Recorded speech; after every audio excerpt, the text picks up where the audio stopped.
ਦਰਸ਼ਕਾਂ ਦਾ ਸਵਾਗਤ ਹੈ। ਅੱਜ ਆਪਾਂ ਆਏ ਹਾਂ ਭਾਖੜਾ ਕਿਨਾਰੇ। ਦੇਖਣ ਨੂੰ ਮਿਲਿਆ ਗਿਆ ਹੈ ਕਿ ਉਰੇ ਜਿਵੇਂ ਲੋਕ ਹੈ ਆ ਲਿਫਾਫੇ ਗੰਦਗੀ ਨੱਕ ਸੜਨ ਨੇ, ਤੇ ਇਸ ਬਾਰੇ ਵਿੱਚ ਆਪਾਂ ਗੱਲ ਕਰਾਂਗੇ ਪੰਡਿਤ ਦੇਵਸ਼ਾਲੀ ਅਤੇ ਜਿਹੜੇ ਗੋਤਾਖੋਰਾਂ ਦੇ ਪ੍ਰਧਾਨ ਨੇ ਉਹਨਾਂ ਨਾਲ ਗੱਲ ਕਰਾਂਗੇ।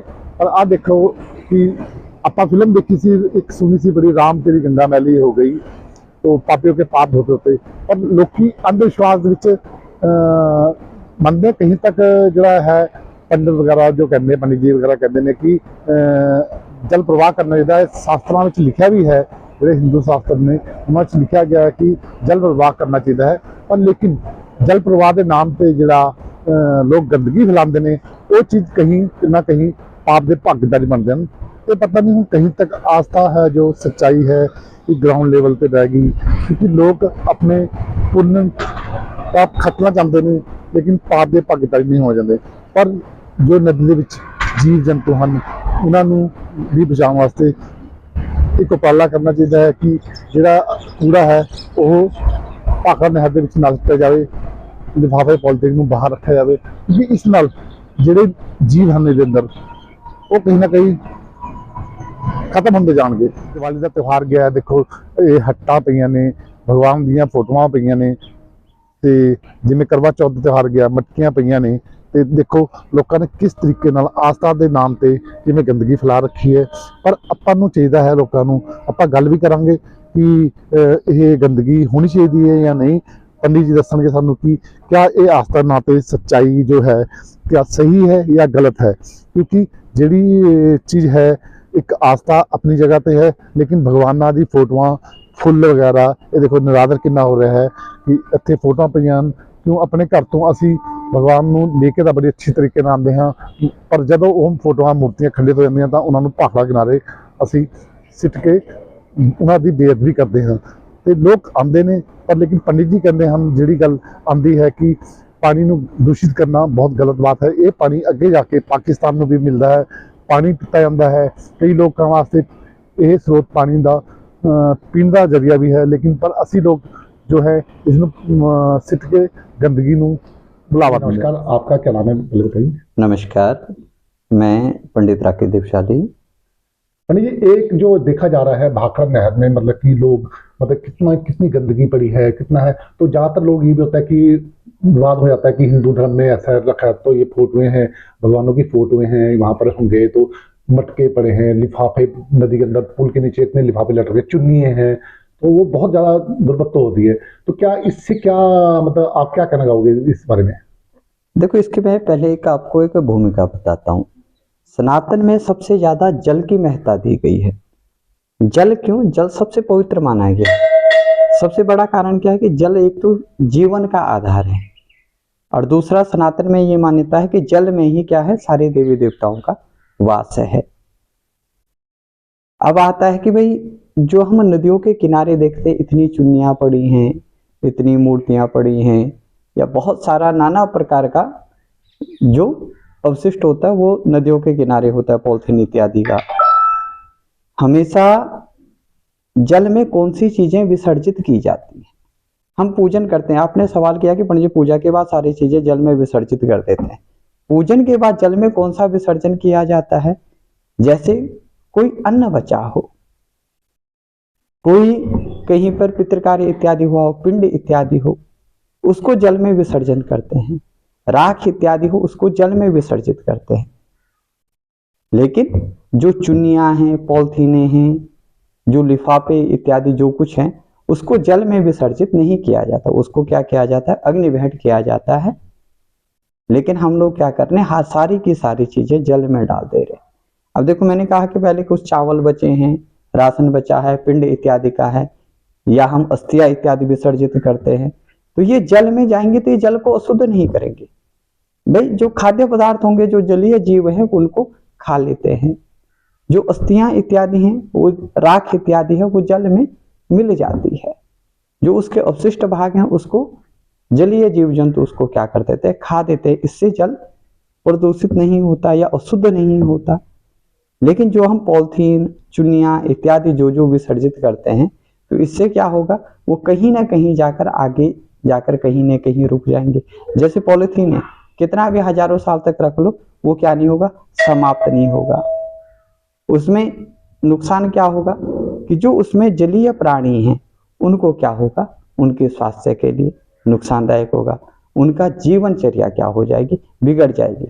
हमने तो घर में पूजा की पाठ किया कि हमारी भलाई हो, हमारा अच्छा हो, क्योंकि सनातन में पूजन का भी क्या है, परोपकार है, सबके लिए होता है, केवल अपने के लिए नहीं, सबके लिए होता है। जल विसर्जन भी क्यों होता है कि जल में जाएगा तो जल में भी जो जलीय जीव जंतु है उनके लिए भी भोजन सामग्री मिलेगी। लेकिन अगर हम उसमें क्या करते हैं, पॉलीथीन डालते हैं, उसमें हम चुनिया इत्यादि डालते हैं, तो उससे क्या होगा, वो जीव जंतुओं की रक्षा ना होकर हम उनको क्या कर रहे हैं, मारने का काम कर रहे हैं। तो ये हमारे लिए क्या होगा, सबसे बड़ा पाप होगा। जैसे आप बोलते हैं ये अब भाखड़ा को कोई नदी नहीं समझते, भाखड़ा को एक ऐसा समझते हैं कि जिसमें जो मर्जी फेंक दो जी, ये तो एक वैसे चलता पानी है। आप इसका कुछ बता सकते हैं? दिवाली का त्योहार निकला है, हट होती है, गणेश गौरी की मूर्ति होती है, वो देखा जाए कि लोग भाखड़ा किनारे पे रख जाते हैं। बिल्कुल आपको लगता नहीं कि इससे बहुत ज्यादा दुर्गत तो क्या होती है भगवान की मूर्तियों की? तो इसका क्या किया जाए? क्योंकि आपने बताया जैसे कागज जैसी फोटो है वो खंडित हो गई है, तो वो हम जला सकते हैं, लेकिन पर उस मूर्तियों को क्या किया जाए जो ऐसे हट वगैरह है?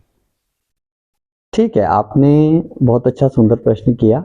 ये आपने भी क्या, ये हम लोगों ने भी स्वयं अपनी आंखों से देखा है। आमतौर पर लोग बाग क्या कर रहे हैं कि घरों से जो भी मूर्तियां हैं, या दीपावली अभी पीछे निकली तो जो हटड़ियां इत्यादि हैं उनको ले जाकर हम भाखड़ा नदी में या तो विसर्जित कर दे रहे हैं, भाखड़ा नहर में, या तो उसके किनारे पर रख दे रहे हैं। कभी जितने भी पटियाला वासी हैं सबने एक चीज देखी होगी कि जब भाखड़ा नदी के किनारे पर हम लोग जाते हैं तो गणेश गौरी की मूर्तियों का वहां पर क्या हाल हुआ रहता है, वो बिल्कुल किनारे पे पड़ी हैं, सारे दुनिया भर के जानवर इत्यादि इत्यादि उन सबको वो करने, एक कूड़ा सा ढेर सा वो बना हुआ है। तो ये भगवान की सबसे बड़ी बेअदबी है।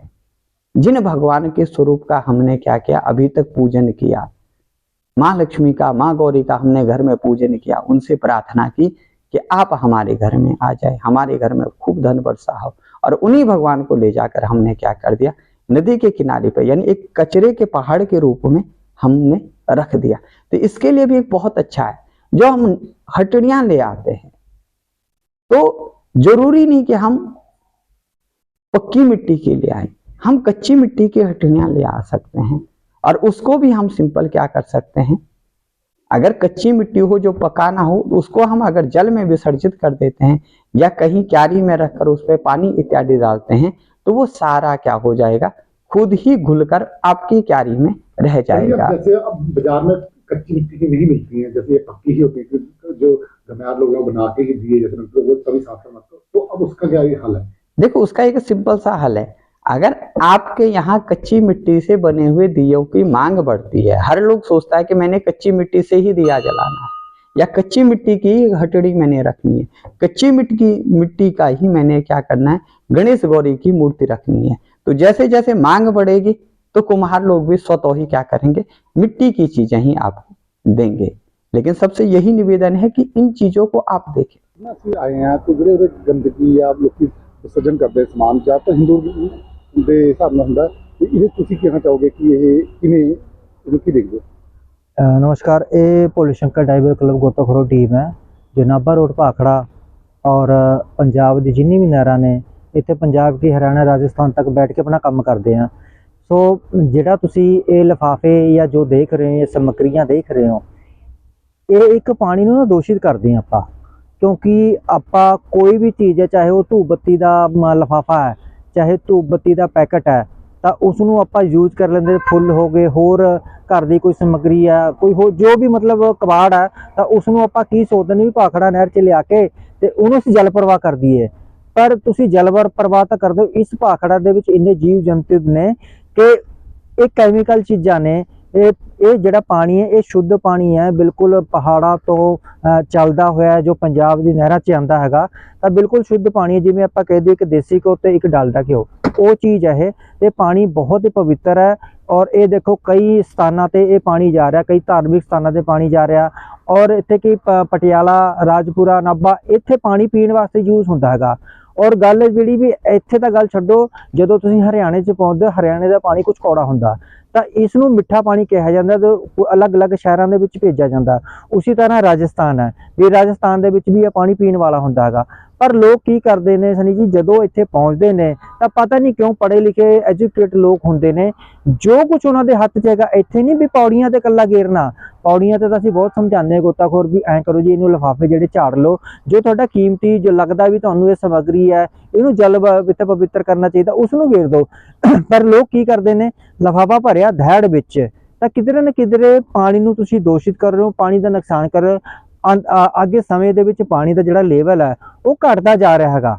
ਤਾਂ ਉਸ ਘਟਨਾਈ ਕਾਰਨ ਵੀ ਇਹ ਜਿਹੜਾ ਪਾਣੀ ਦਾ ਲੈਵਲ ਜਿਹੜਾ ਇਹਨੂੰ ਮਿੱਠਾ ਪਾਣੀ ਸ਼ੁੱਧ ਪਾਣੀ ਕੇ, ਇਸ ਪਾਣੀ ਨਾਲ ਨਾ ਸਨੀ ਜੀ ਕੈਂਸਰ ਤੱਕ ਦੇ ਇਲਾਜ ਹੁੰਦੇ ਨੇ। ਕਿਉਂਕਿ ਲੋਕ ਸਾਡੇ ਕੋਲ ਆਉਂਦੇ ਨੇ, ਬੜੇ ਬੜੇ ਜਿਹੜੇ ਮੰਦਿਰ ਨੇ, ਕੁਝ ਲੋਕ ਇੱਥੋਂ ਟੱਪ ਭਰ ਕੇ ਡਰਮ ਭਰ ਕੇ ਪਾਣੀ ਨੂੰ ਲੈ ਕੇ ਜਾਂਦੇ ਨੇ, ਜੋ ਗੁਰਦੁਆਰਾ ਸਾਹਿਬ ਮੰਦਿਰ ਹੋ ਗਿਆ ਜਾਂ ਕੋਈ ਧਾਰਮਿਕ ਸਥਾਨ ਹੋ ਗਿਆ, ਉੱਥੇ ਪਾਣੀ ਪੀਣ ਵਾਸਤੇ ਜਾਂ ਲੋਕਾਂ ਨੂੰ ਜਲ ਚੜਾਉਣ ਵਾਸਤੇ ਜਾਂ ਮੂਰਤੀਆਂ ਧੋਣ ਵਾਸਤੇ ਜਾਂ ਕੋਈ ਵੀ ਕੁਝ ਕਰਨ ਵਾਸਤੇ ਇਹ ਸ਼ੁੱਧ ਮੰਨਿਆ ਜਾਂਦਾ।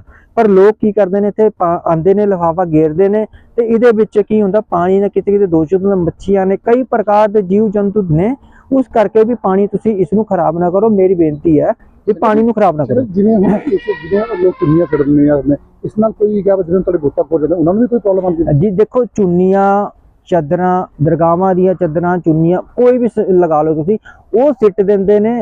ਤੇ ਜਿਹੜੀ ਫੋਟੋਆਂ ਹੁੰਦੀਆਂ ਨੇ ਉਹ ਵੀ ਸਿੱਟ ਦਿੰਦੇ ਨੇ ਲੋਕ। ਫੋਟੋਆਂ ਦੇ ਵਿੱਚ ਦੇਖੋ ਤੁਸੀਂ, ਕੰਚ ਹੁੰਦਾ, ਜਦੋਂ ਗੋਤਾਖੋਰ ਡਾਈਵਿੰਗ ਕਰਨ ਜਾਂਦਾ, ਕਿਸੇ ਦੀ ਜਾਨ ਬਚਾਉਣ ਜਾਂਦਾ ਜਾਂ ਕੁਝ ਕਰਨ ਜਾਂਦਾ ਹੈਗਾ, ਤਾਂ ਉਹ ਪੈਰਾਂ ਤੇ ਹੱਥਾਂ ਤੇ ਉਹ ਕੰਚ ਵੜ ਜਾਂਦਾ। ਜਿਵੇਂ ਚੁੰਨੀਆਂ ਨੇ, ਚੁੰਨੀਆਂ ਜਦੋਂ ਕੋਈ ਦਰਖਤ, ਕੋਈ ਪੇੜ ਗਿਰ ਜਾਵੇ ਤਾਂ ਚੁੰਨੀਆਂ ਦੇ ਵਿੱਚ, ਚੁੰਨੀਆਂ ਉਹ ਦਰਖਤ ਦੇ ਵਿੱਚ ਫਸਣੀ ਸ਼ੁਰੂ ਹੋ ਜਾਂਦੀਆਂ ਨੇ, ਤਾਂ ਉਹ ਕਾਫੀ ਪਾਣੀ ਨੂੰ ਰੁਕਾਵਟ ਪਾ ਦਿੰਦੀਆਂ ਨੇ। ਰੁਕਾਵਟ ਕਾਰਨ ਗੋਤਾਖੋਰ ਜਿਹੜੇ ਜਾਂਦੇ ਨੇ, ਕਿਉਂਕਿ ਇੱਕ ਸਿੱਲੂ ਗੋਤਾਖੋਰ ਸੀਗਾ, ਇੱਕ ਰਜੇਸ਼ ਗੋਤਾਖੋਰ ਸੀਗਾ, ਉਹ ਚੁੰਨੀਆਂ ਦੇ ਵਿੱਚ ਹੀ ਫਸ ਗਿਆ ਸੀ ਉਹਨਾਂ ਦਾ ਪੈਰ। ਕਿਉਂਕਿ ਕੁਝ ਲੋਕ ਜਾਲ ਇੱਥੇ ਮੱਛੀਆਂ ਵੀ ਕੱਢਦੇ ਨੇ, ਤਾਂ ਉਹ ਜਾਲ ਜਿਹੜੇ ਹੁੰਦੇ ਨੇ ਬਹੁਤ ਪਾਵਰਫੁਲ ਹੁੰਦੇ ਨੇ, ਤਾਂ ਉਹਦੇ ਵਿੱਚ ਕੀ ਹੁੰਦਾ ਵੀ ਜਿਹੜੇ ਪੈਰ ਗੋਤਾਖੋਰ ਜਾਂਦੇ ਨੇ ਉਹ ਫਸ ਜਾਂਦੇ ਨੇ। ਫਸਣ ਕਰਕੇ ਲਗਭਗ 10 ਤੋਂ 12 ਗੋਤਾਖੋਰਾਂ ਦੀ ਮੌਤ ਹੋ ਚੁੱਕੀ ਹੈ, ਔਰ ਉਹ ਵੀ ਲੋਕਾਂ ਦੀ ਜਾਨ ਬਚਾਉਂਦੇ ਹੋਏ, ਕਿਉਂਕਿ ਸਿਲੰਡਰ ਆਕਸੀਜਨ ਪਾ ਕੇ ਜਾਂਦੇ ਨੇ, ਤਾਂ ਉਹ ਕਿਤੇ ਨਾ ਕਿਤੇ ਜਿਹੜਾ ਜਾਲ ਹੁੰਦਾ ਜਾਂ ਚੁੰਨੀਆਂ ਹੁੰਦੀ ਹੈ, ਚਾਦਰ ਹੁੰਦੀ ਆ, ਉਹ ਪਿੱਛੇ ਪਿੱਠ ਤੇ ਫਸ ਜਾਂਦੀ ਹੈ, ਤਾਂ ਗੋਤਾਖੋਰ ਨੂੰ ਬੜਾ ਕਠਿਨਾਈਆਂ ਦਾ ਸਾਹਮਣਾ ਕਰਨਾ ਪੈਂਦਾ ਔਰ ਬੜੀ ਮੁਸ਼ਕਿਲ ਨਾਲ ਗੋਤਾਖੋਰ ਨਿਕਲਦਾ ਹੈਗਾ। ਤਾਂ ਇਸ ਕਰਕੇ ਚੁੰਨੀਆਂ ਨੂੰ ਵੀ ਨਾ ਗੇਰੋ ਇਹ ਜਗ੍ਹਾ। ਜਿਵੇਂ ਹੁਣ ਸਫਾਈ ਹੈ, ਸਫਾਈ ਹੁੰਦੀ ਹੈ ਸਮੇਂ ਸਿਰ ਦੀ? ਸਫਾਈ ਹੁੰਦੀ ਹੈ, ਕਾਗਜ਼ਾਂ ਦੇ ਵਿੱਚ ਸਫਾਈ ਹੁੰਦੀ ਹੈ, ਤੇ ਬਾਕੀ ਸਫਾਈ ਕੁਝ % ਆਪਾਂ ਕਹਿੰਦੇ ਸਫਾਈ ਨਹੀਂ ਉਹਨੂੰ ਕਹਿੰਦੇ ਆ ਵੀ, ਉਹ ਇਹਦੀ ਇੱਕ ਰਿਪੇਅਰ ਹੁੰਦੀ ਹੈ, ਰਿਪੇਅਰਿੰਗ ਹੁੰਦੀ, ਉਹਦੇ ਵਿੱਚ ਕੁਝ ਕਬਾੜ ਜਿਹੜਾ ਉਹ ਨਿਕਲ ਜਾਂਦਾ, ਕੁਝ ਕੁ ਵਿੱਚ ਹੈਗਾ। ਪਰ ਹੁਣ ਮੈंने ਸੁਣਿਆ ਵੀ ਸਰਕਾਰ ਇਹਦੀ ਰਿਪੇਅਰ ਕਰਾ ਰਹੀ ਹੈ ਔਰ ਇਹ ਸਫਾਈ ਵੀ ਕਰਾਏਗੀ।